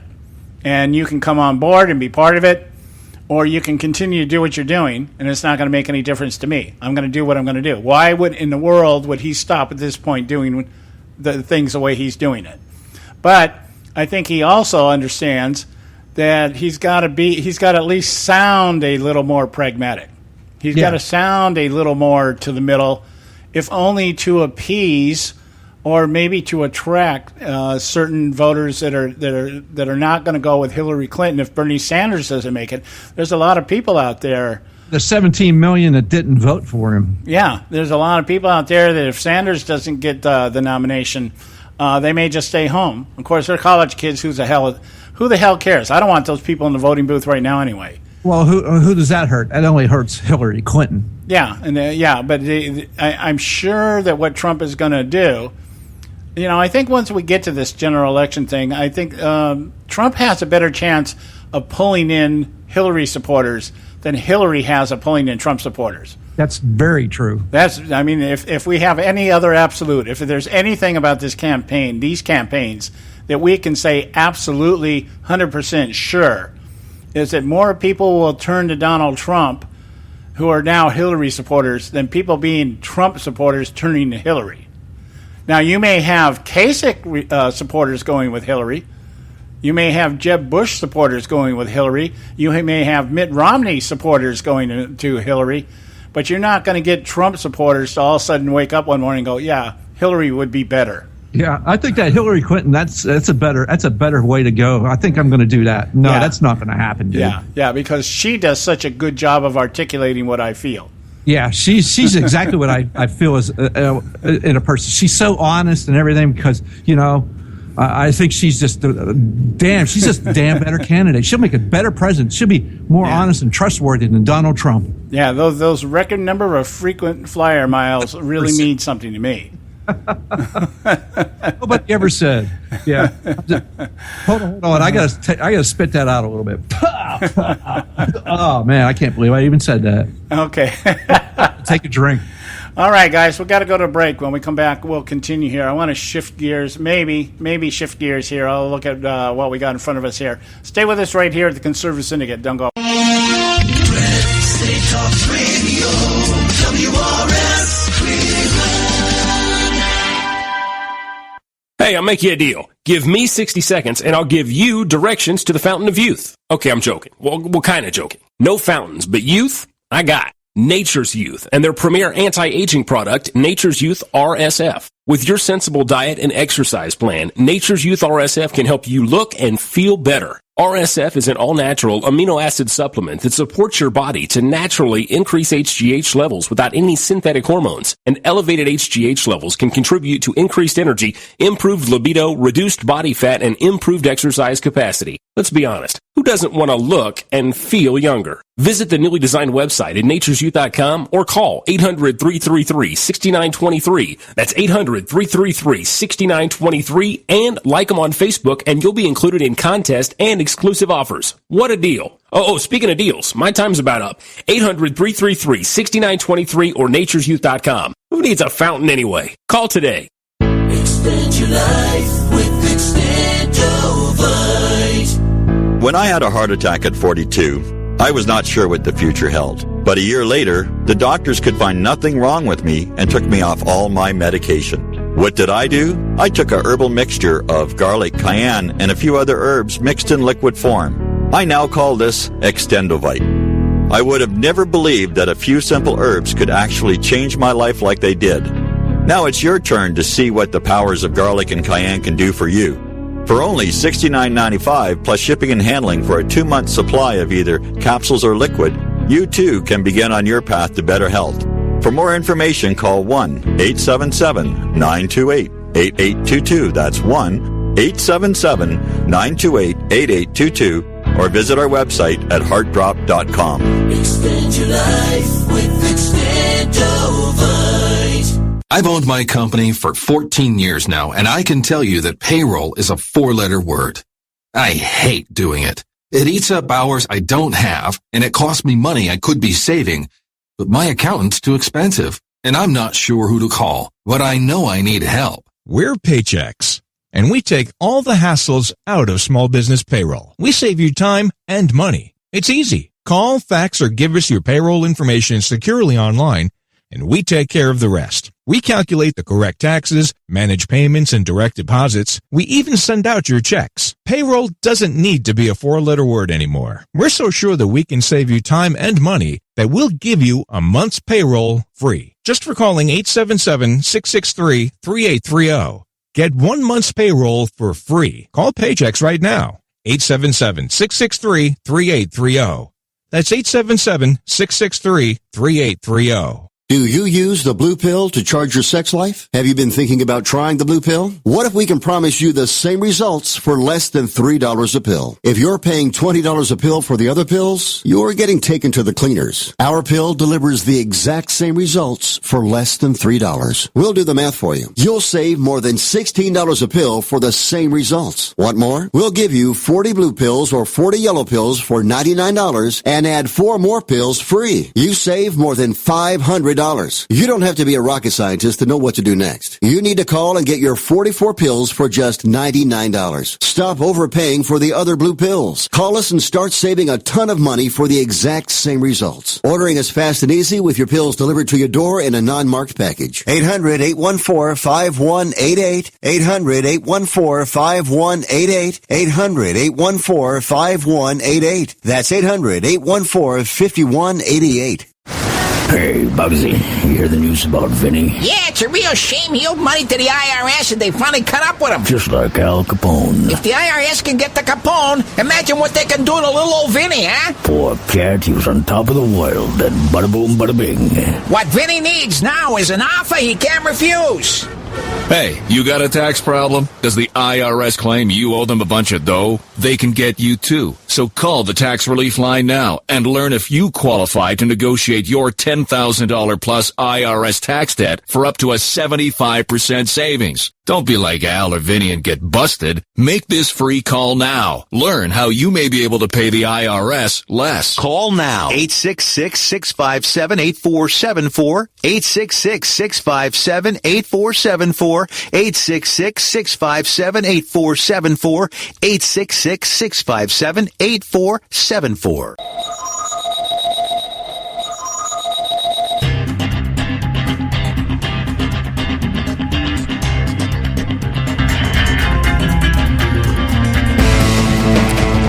We're back.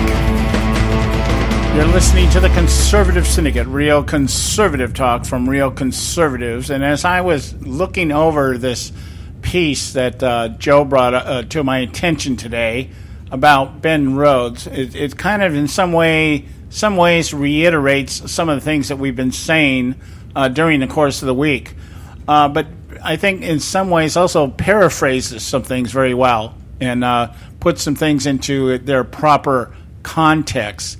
And the general gist of this particular article was written by Keith Koffler.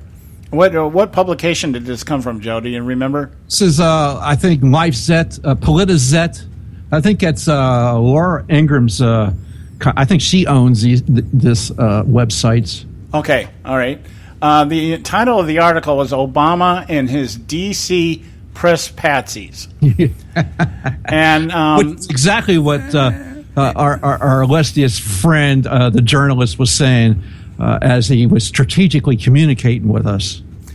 Yeah. Now, as I was reading this, I remembered I trotted out an article last year. It was during maybe the middle of last year. And I actually think I used it twice during the course of a few months last year. And it was an article that was written by one of the writers over at Vox magazine, not Fox, but Vox magazine, one of my favorite liberal rags that are out there. And it was written by somebody who had been covering the Clintons for decades. And it was 5 rules in covering Hillary Clinton. And this is very similar to what Ben Rhodes was saying here. It was like, what this writer was pointing out, that there were certain things you did and certain things you didn't do if you wanted to be able to remain on the political circuit and not stuck behind a desk someplace, doing classified ads, that kind of thing. And really that's what the press corps today has become. It's become a stepping stone for would-be journalists who spend their years in college under social engineering environments, and they come out and they're taught how to spin, and they're taught they're taught what the narrative is, and then they're taught how to spin whatever it is they're reporting, but they're not really taught any of the details about how anything works. It's just you just come out and you just you print what your editor tells you to print. That's why newscasters all have teleprompters. That's why President Obama has a teleprompter. But anyway, okay. And I want to read the first couple of paragraphs of this, and then I'll let Joe handle the commentary on it here. That's cool. Yeah, go for it. Go for it. Yeah, good. Okay. The crazy world that is inside the Beltway politics is agog this week over revelations of symbiotic, syncopanthic relationship between the White House and Washington journalists. While it's well known here, the dirty secret of Washington journalism is how reliant the press is on government officials it covers, and how the dependency is only going to get worse. What many Washington reporters don't want you to know is that they need the people they cover desperately, and that the role of the press as a provider of accountability that puts a check on government power is in deep decline, if it even still exists today. That's my words. More likely, dead as a doornail. Okay, he paraphrases that well. Okay. Yes. These first couple of paragraphs just pretty much nip it in the bud. I mean, he probably could have just wrote that and not done anything else and got the point across, but it goes on. So what's your take on this, Joe? Well, if we understand that the press, these people covering the press, this is a damnation on the people that are covering the White House and what you see out of Washington, and it goes to basically to a lack of effort and a lack of understanding. Do they really understand? And he goes on to say, White House National Communications Chief Ben Rhodes not only spins policy but makes it, spoke contemptuously this week to the New York Times about the reporters he puppets. And we've covered that article quite well, I think, in the last 4 days now. Mm-hmm. Okay, yeah. So here's just listen to what this is right here, and this will kind of tell you the people that we think are giving us what we're logical press pieces, stuff that's supposed to be insightful and overwatch on the government, because that's really what the press is supposed to be doing, is giving us an overwatch. All these newspapers used to, and this is Mr. Rhodes speaking. All these newspapers used to have foreign bureaus. He said now they don't. They call us to explain to them what's happening in Moscow and Cairo. Most of the outlets are reporting on world events from Washington. The average reporter we talk to is 27 years old, and their only reporting experience consists of being around political campaigns. That's a sea change. They literally know nothing.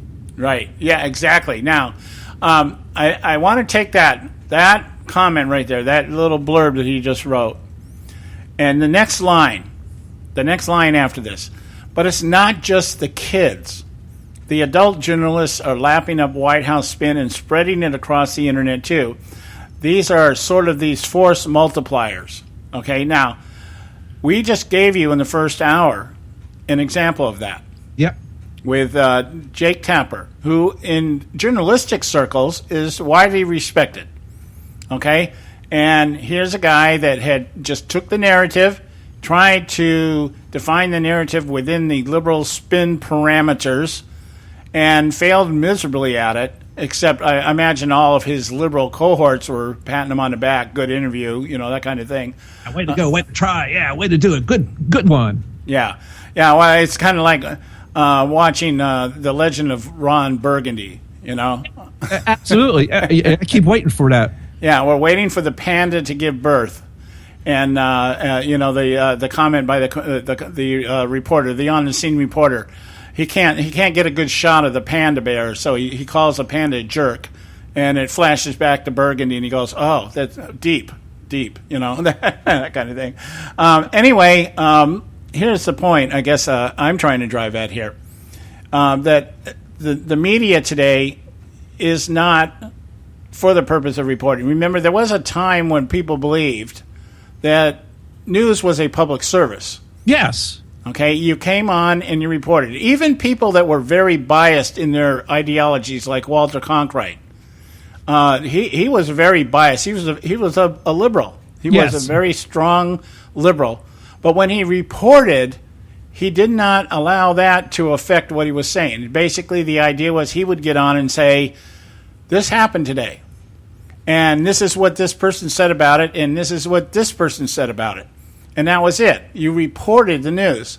Now, they had editorials, usually towards the end of the show. Remember those? Somebody would come on and speak. They were called commentaries. Eric Sever. I remember Eric Severide would always come on and have a commentary. Right. They would come on and they would say, something happened here, and this is our view. Okay, that's all fair. But now what you do, you very rarely see or hear a reporter report something in terms of actually what is happening or what has happened. And these are things I've noticed about the media. One, you know what makes a headline story? Video. And it doesn't matter what it is. If it's video, it's going to be a headliner. It's going to be a lead-in story. What's her name? Who's the married to Prince Charles over there? What's her name? Kate? What's her name? Yeah. Whoever she is. Okay. Some royal. Yeah, Kate. Kate. What's her face? Okay. And if she is walking across the helipad, and the wind blows the back of her dress up. Oh yeah, it's big news. Okay, that's a headline story on CBS. And you're going to see the video the 5-second clip of her dress blowing up in the air, played over and over and over while the reporter is talking about it. Yeah, it's sensationalized stuff. Right, and then what we're going to do is we're going to have commentators come on and talk about who decided the length of the skirt. Did they not take into consideration that she was walking across the helipad? And what does the Queen think about all this? Well, and how dare the pilot not shut the engine down? That's right. That's right. And the noise. You know, I mean, you're subjecting these people to the noise of turning rotors or whatever. Okay. So it's not very objective, and you're not getting a whole lot of actual no kidding news out of it. Yeah. But that's the scary part on this all, John. Yeah, but there would be no coverage as to where was she going. Why was she getting on a helicopter to begin with? You know? Did she just come back from a fact-finding mission in the deepest darks of Africa for famine-ridden children or something? No, that's not the story. No, that isn't what it's about. Her skirt blew up. Yeah. And I remember that because I pulled that just flashed in my memory. I remember CBS spending 15 minutes on it about her dress and how upset the Queen would be that she flashed her undies, that kind of thing. Well, this is the kind of stuff we can expect to get out of Hillary Clinton administration. Right. I'm telling you right now. I mean, all you'll hear out. Well, all administrations do this, but no, not all administrations try to do this. I mean, Hillary Clinton, they came out and they spun the story about the video in Benghazi. Okay, still are doing that, and then they even admitted here. This has to do with the Iran nuclear deal. But once the deal was struck, this is what's his name, Rhodes. Once the deal was struck, the White House rolled out allied experts to sell it. We created an echo chamber. Rhodes said that they were going to. They were saying things that validated what we had given them to say. We gave them stuff to say. They don't check to see if it's actually truthful or not. We got this from White House sources, and so we're going to say it as if it's fact. You don't bother to check it. That's the laziest part. That they won't do their damn jobs.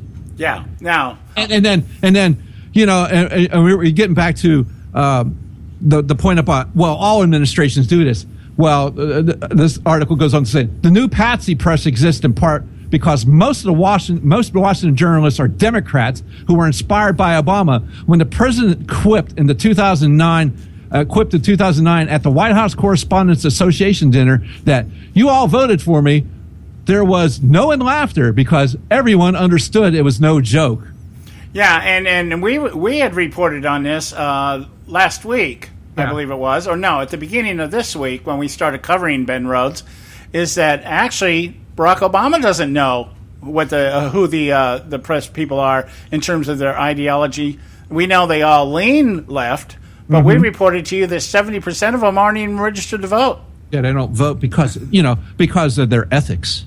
Yeah. So, but we understand the context of that. You guys are all on our side. That's basically what he was saying. Wink, wink.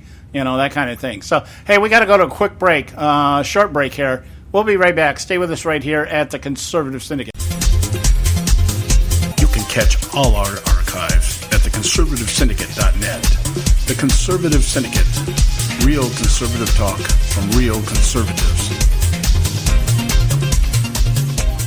Term life insurance. It can be a powerful way to protect your assets and your family. You work hard to earn and save your money to build a nest egg for the future. Don't let it get wiped out because you didn't plan ahead. Take the time now and make a small investment in $500,000 or more in quality term life insurance. Call the Term Lifeline and let us shop the best companies to give you the lowest rates. We specialize in policies of $500,000 and above. Ask about some of our 10 and 20-year fixed rate plans with guaranteed rates. Call the Term Lifeline right now for your free insurance quote. 800-870-3609. 800-870-3609. You owe it to yourself to protect your family and your assets. Make term life insurance part of that plan. Call the Term Lifeline right now. 800-870-3609. 800-870-3609.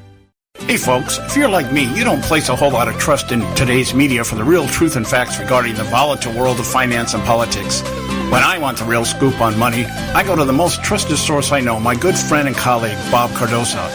Bob is a noted expert with a PhD in international finance who airs his nationally known, globally syndicated show, Robert Cardoso Live, daily, Monday through Friday from 4 to 6 p.m. Pacific Time.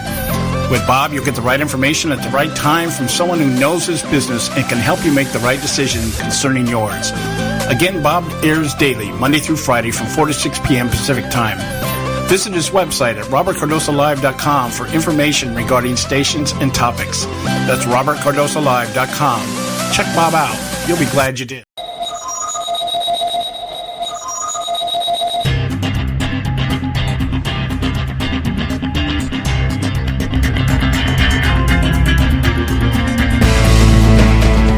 All right, you're listening to the Conservative Syndicate. I'm your host, John Matthews, along with Joe Hakos, my co-host and partner in crime here. I want to, we want to go on and continue talking about this particular article in terms of how the media. I guess today's been kind of a media bashing day, with the earlier story that we did on Jake Tapper trying to corner the white nationalist out here in California.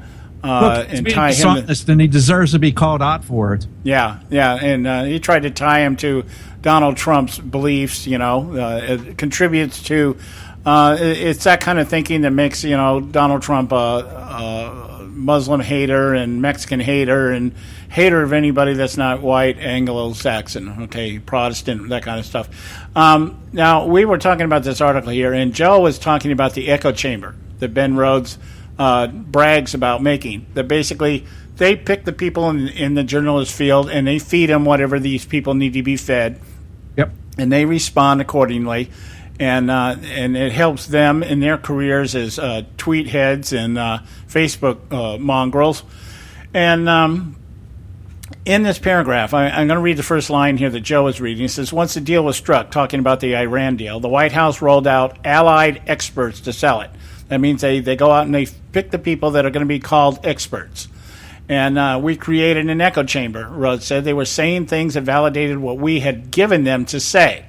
The whole gist of this article is that the White House tells the press what they need to know, and the press just echoes it or parrots it, okay? Here's the second line here, or the line after this. With the press so compliant, it should be no surprise that it took Congress and a watchdog group of lawyers, not some modern-day Woodward and Bernstein. Those are the people that broke Watergate, remember that? To break the stories about Hillary Clinton's emails and about how the American public was lied to about Benghazi. Now, at the beginning of the show, Joe had made a mention about Bob Woodward. Yes, Bob Woodward. His echoing of the fact that there was no intent. He can't see Hillary being guilty of doing anything intentionally wrong.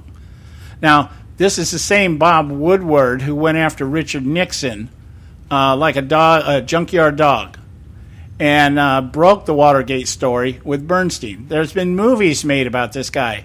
He's been praised by the liberal media as, an icon, equivalent to Walter Cronkite and Huntley and Brinkley and all the rest of them. Well, he's an idol. He's an idol. These people go to journalism school because of what Woodward and Bernstein did in Watergate.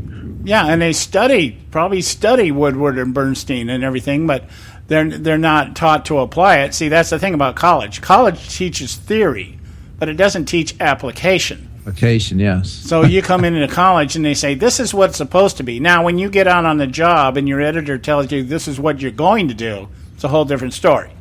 Okay, so, but what this now does, one of the references made here is about how the print industry is dying out and the internet is coming into such play that the media, for all intents and purposes, is becoming obsolete, which I believe is true.